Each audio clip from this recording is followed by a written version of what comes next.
Be a sound test of the Omega 36M modular suppressor and her long configuration here. So this baffle right here comes off. You can tell I basically never use this. It's the finish beginning to wear on this, the K configuration. Let's just see if I can actually get a good idea sound difference for this. And I'm literally just standing right next to this. Give you guys an idea.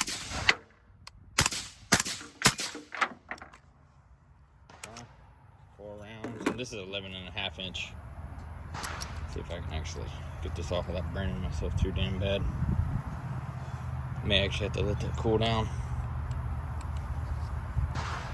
While we're just sitting here waiting on this cool off, just kind of give you guys an idea. This sucker's on there. A lot of people don't like ASR, which is your muzzle device right here.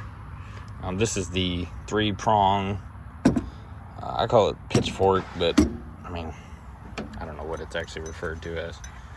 It does a really good job.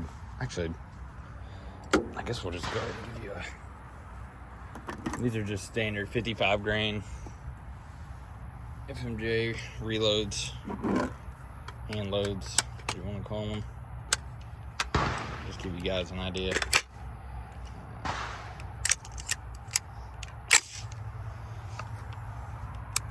Sound difference without the can. Now this is probably, yeah.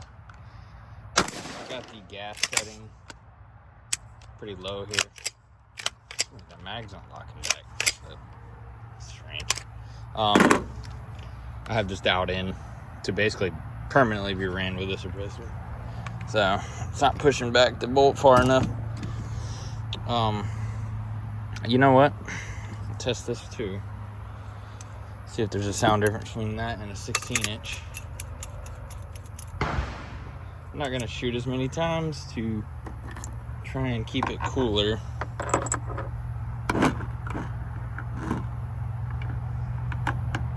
So the other one was 11.5 inch with and without the Omega 36M suppressor. Literally 1 foot from the camera, you can see, I mean, the rifle's right here, but I have to aim off to the side here to make sure I'm in. All right, 16 inch. I honestly, I can't really tell a difference between the 16 and the 11.5. I'm sure there is technically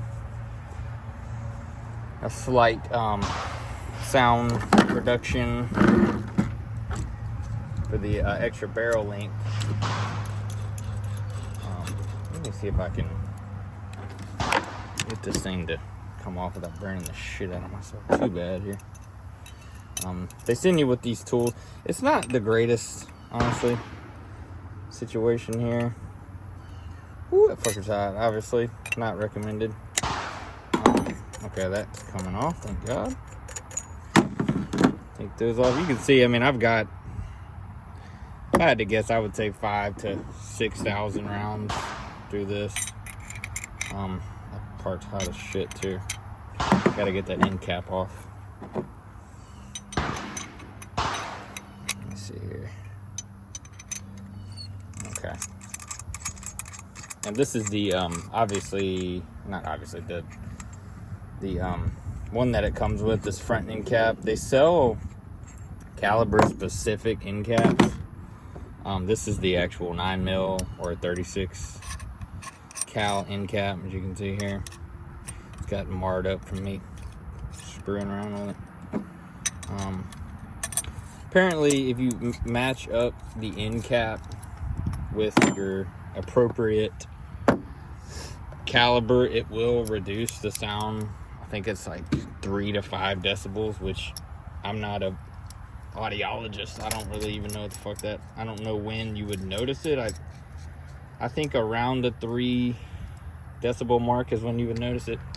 This is it on a rifle with in the shorter or K configuration. And this is back to the 11.5 here. We'll just put a few rounds through it.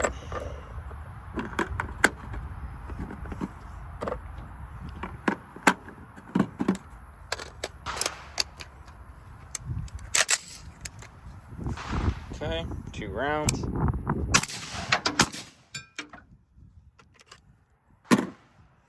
Okay. We're going to swap this straight on over to the 16-inch. We can tell the difference on that. I would really recommend either SBR or pistol. Mine is a pistol for these suppressors. On a 16-inch, it kind of, I mean, it makes it, it's not unwieldy, but it's very awkward. It can be awkward, especially if you're not just shooting outside. If you're shooting strictly outside and you're hunting or just whatever, it doesn't really matter. But if you want any kind of maneuverability at all, I would recommend getting at least a 11.5, 10.5, somewhere in there. All right, 2 rounds with the 16-inch, same exact position.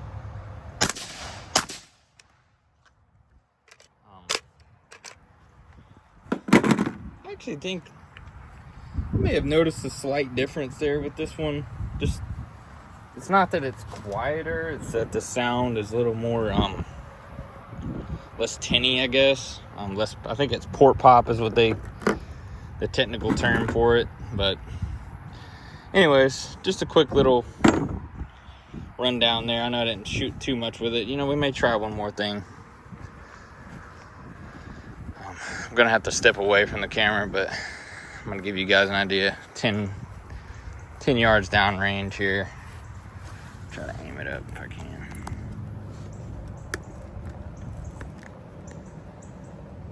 All right, this is with the camera 10 yards down range. I'm gonna shoot twice, first with the 11-inch and then twice with the 16-inch. I'm gonna step away for a couple minutes here.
Show the hits too over here. It's all A's on. Could be better. I mean, we're just fooling around. It's good enough. Anyways, so my recommendation, honestly, I absolutely love this can. It looks great. It's cool. Whatever. The finish is, I mean, who cares? It's a suppressor. It's a glorified muffler.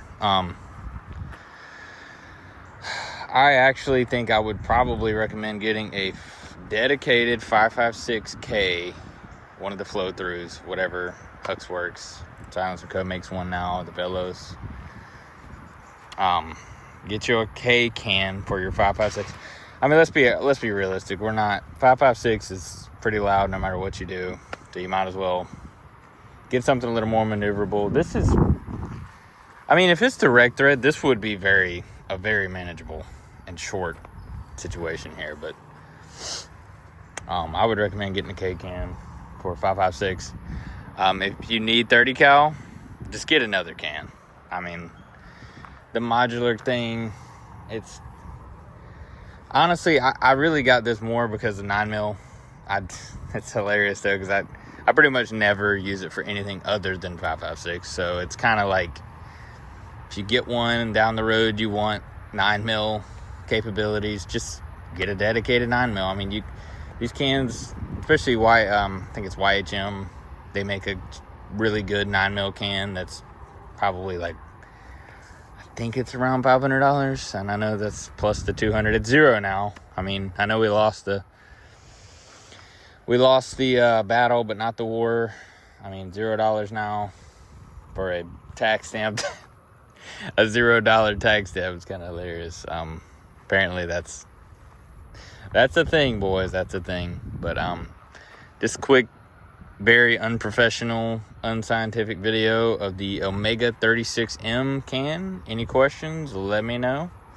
May drop a little sneak peek here of my little Chinesium Continental second focal plane LVPO here. This is probably going to be my tactical games gun here, without the can, of course, and just literally no light, nothing, just a sling, Magpul stock, the Rise, I think it's the 140 trigger, the 1-6. Maybe I may switch out to the Trijicon. It's a little heavy, the Trijicon is, and I know there's better options, but I'm not trying to spend, $2,000 plus on a optic. The Trijicon, you can get it right around $1,000 for their 1-8 first focal plane. So, anyways, this is a budget build, PWS, all for life for me. I love their rifles, never had a single issue. They work great with suppressors. They're very smooth if you dial in the gas and the buffer system. Anyways, I'll stop rambling. Have a good one, boys.